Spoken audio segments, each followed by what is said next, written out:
Assalamualaikum warahmatullahi wabarakatuh. Jumpa kembali untuk pelajaran Sejarah Kebudayaan Islam atau SKI kelas 9 yang ganteng-ganteng, yang cantik-cantik. Tapi kemarin saya memberikan ulangan banyak sekali yang nilainya kurang bagus. Saya inginnya keseriusan ya dalam belajar. Jangan setengah-setengah, padahal kamu udah kelas 9. Harusnya tambah semangat belajarnya. Walaupun belajar di rumah tetap semangat. Jaga kesehatan, maka jaga kesehatan, jangan tidur melulu. Jangan malam kamu manfaatkan buat tidur, buat main. Bukan hanya yang laki, yang perempuan juga sama. Ya. Kalau sudah libur, udah mengikuti PJJ, baru boleh main, boleh keluar. Tapi kalau masih PJJ tetap kamu jangan nanti baru bangun jam 10, jam 11 baru menanyakan tugasnya apa. Ya makanya adanya video di sekolah ini kan dari masing-masing guru, ya kamu harus terus mengikuti. Jangan belum waktunya, belum selesai kamu tinggal dan baru menanyakan kepada Bapak Ibu guru. Nah, ini baik, saya melanjutkan tentang kerajaan Islam di Indonesia. Sekarang sudah sampai Pulau Jawa. Pulau Jawa yang pertama adalah Kerajaan Demak. Demak ini merupakan kerajaan Islam yang memiliki arti penting di daerah utara Pulau Jawa atau pesisir utara. Ya, atau daerah pesisir, daerah laut. Ya. Pada awal abad ke-18 ketika Demak merupakan pelabuhan laut yang ramai, berdiri Kerajaan Demak adalah semakin meluasnya pemerintahan Kerajaan Majapahit. Raja pertama yang memimpin Demak adalah Raden Patah. Siapa Raden Patah? Raden Patah yang mengukuhkan menjadi Raja Demak yaitu Sunan Ampel, Ampel Denta, didukung oleh para sunan lainnya yang terkenal dengan nama menyebarkan agama Islam pertama siapa? Ya Wali Songo. Songo kan arti 9, bukan songong, bukan. Songong mah kamu songong. Wali Songo, Wali 9 itu yang menyebarkan agama Islam di Indonesia. Ya, di Jawa Barat ada Sunan Gunung Jati, ada 1, 3 di Jawa Tengah, Sunan Muria, kemudian siapa lagi?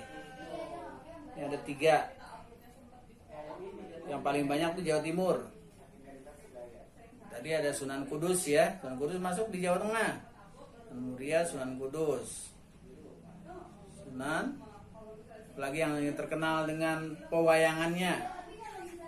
Ya, Sunan Kalijaga. Kemudian yang 5 ada di Jawa Timur. 5 tambah 3, 8, 8 tambah 1, 9. Maulana Malik Ibrahim, Sunan Ampel, Sunan Derajat. Ya, itu di Surabaya ada, di Gresik ada Sunan Gresik ya. Kemudian di daerah-daerah pesisir semua ya para wali menyebarkan agama Islam. Jadi ini. Jadi Raden Patah, raja pertama di Banten, juga keturunan seorang wali yaitu dari Sunan Ampel yang berada di Jawa Timur. Raden Patah merintah Demak, penyebabnya adalah adanya kegiatan dakwah yang gencar dilakukan oleh para wali serta adanya bantuan dari para ulama-ulama, misalnya dari Cirebon, dari Tuban. Setelah Raden Patah meninggal, pemerintahan Demak kemudian dipegang oleh putranya yang bernama Adipati Unus.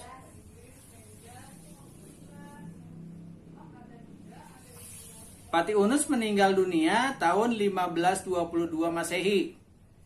Selanjutnya Kerajaan Demak dipimpin oleh Sultan Trenggono, gelar Sultan Ahmad ya, yang memang dijalankan oleh para raja Kerajaan Demak pada waktu itu.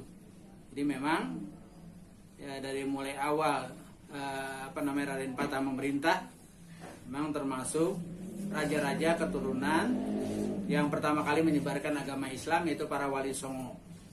Jadi Sultan Trenggono merupakan Raja Demak terbesar yang memerintah Demak, menjadi puncak kemakmuran kejayaan itu pada masa Raja Trenggono.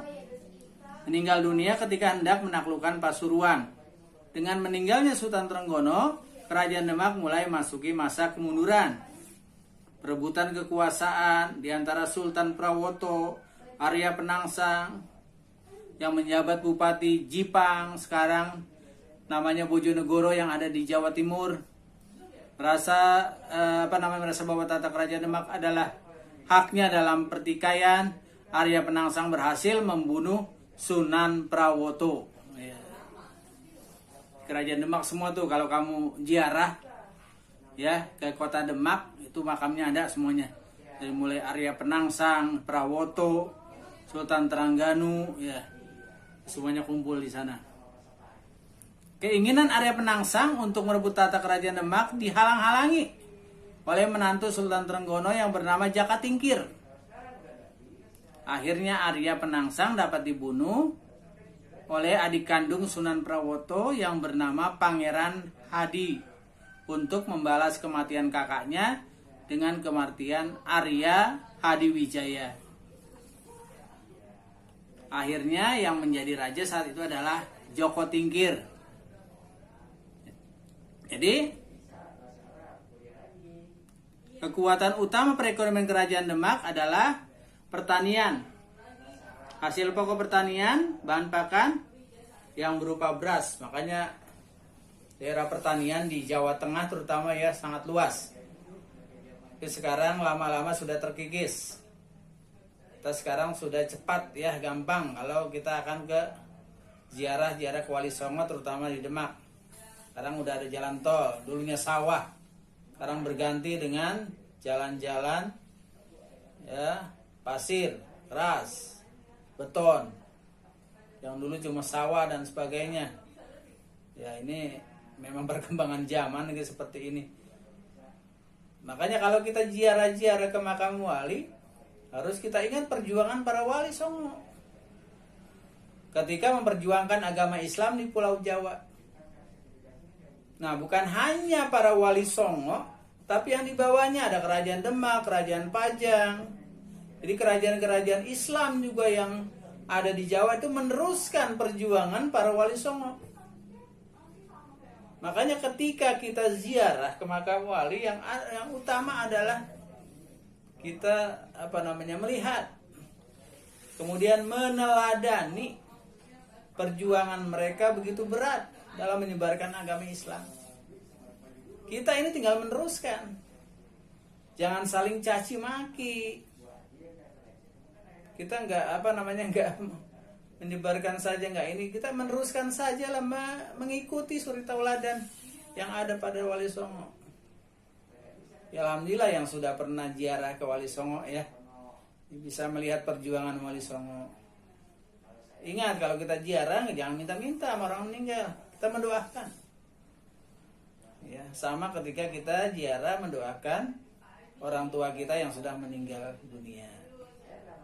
Ini mudah-mudahan ini menjadi ibroh ya, pelajaran buat kita ketika kita mempelajari sejarah Islam, terutama penyebaran agama Islam di Indonesia. Sekarang ini baru Pulau Jawa, nanti kita udah Sumatera, Jawa, nanti ada Kalimantan, Sulawesi, Maluku, Bali dan sebagainya. Ini yang menjadi pelajaran bagi kita adalah ketika Demak juga selain menyebarkan agama Islam juga memperhatikan rakyatnya dalam bidang ekonomi, education, pendidikan dan sebagainya, supaya orang-orang Demak juga tidak bisa dibodohi, karena pada zaman itu juga kan Belanda masih menjajah, penjajahan Belanda dan sebagainya. Dulu kan belum jadi negara kesatuan Republik Indonesia, masih terbelah-belah dengan kerajaan-kerajaan, baik itu kerajaan kecil maupun kerajaan besar. Tapi setelah pada waktu itu mendengar kerajaan Malaka jatuh ya, ke tangan Portugis, jalur perdagangan yang diupayakan tersebut terputus. Akhirnya perairan di pesisir utara Pulau Jawa menjadi sepi, termasuk Demak. Untuk memulihkan jalur perairan perdagangan, Demak berusaha merebut Malaka dari Portugis, tapi gagal. Iya, jadi kamu juga tahu bahwa yang menjajah Indonesia bukan hanya Belanda, bukan hanya Jepang, termasuk Portugis, Inggris, Spanyol juga dulu pernah menjajah Indonesia. Ya, pada zaman kerajaan-kerajaan yang ada di Indonesia. Jadi seluruh wilayah Kerajaan Demak karena banyak dibantu oleh para wali, peninggalan pengaruh Islam di Demak sampai sekarang masih ada adalah Masjid Demak. Ya, tadi saya sudah ceritakan kalau kita ziarah pasti kita akan mampir ke Masjid Demak. Makanya masih ada sisa-sisa ya peninggalan para wali Songo, terutama tiang-tiang pancangnya. Itu ada 9 ya, persembahan semuanya dari 9 wali. Semuanya memberikan sumbangan. Soko Guru ya termasuk itu. Terkenal dengan Soko Guru, Soko Tatal, tiang utama masjid yang terbuat dari kayu-kayu kecil atau tatal diikat menjadi satu menjadi sebuah tiang. Budaya lain merupakan tradisi Demak yang sampai saat ini masih dilaksanakan khususnya di Yogyakarta, Surakarta yang kita sebut dengan sekaten. Nah, jadi ini untuk Kerajaan Demak, untuk Kerajaan Banten, Kerajaan Mataram, Pajang dan lain sebagainya kita lanjutkan nanti. Itu kamu harus betul-betul ya manfaatkan dengan sebaik-baiknya. Ya, makanya saya bilang jangan tidur mulu. Dan belajar bangunkan. Gak apa-apa dibantu dengan orang tua. Zaman sekarang kan yang menjadi guru bukan hanya saya di sekolah, tapi juga orang tua kalian juga menjadi guru. Ya, mudah-mudahan Bapak Ibu yang mendengar suara saya, mudah-mudahan ini dibantu lah anak Bapak Ibu. Kalau nggak bisa dengan pelajaran ya bantulah bangunin, suruh belajar lah. Jangan sampai ntar dia mau belajar HP-nya dibawa. Ya dibagi dulu sementara Bu, ya HP-nya dikasih anaknya dulu. Dia bisa mengikuti pelajaran. Nggak lama kok ya. Paling jam 11 sudah selesai. Memang dari jam 8 sudah mulai, jam 11 sudah selesai. Terus saja mudah-mudahan ada kerjasamanya ya. Ya dari Bapak Ibu guru, orang tua, ya anak kamu sendiri. Karena kamu udah kelas 9. Harus lebih semangat belajarnya. Punya giroh untuk belajar. Ya. Mudah-mudahan ini sedikit ini bermanfaat. Bisa cukup sekian, jaga kesehatan. Kalau keluar tetap memakai masker karena pandemi ini belum berakhir. Billahi taufiq wal hidayah. Assalamualaikum warahmatullahi wabarakatuh.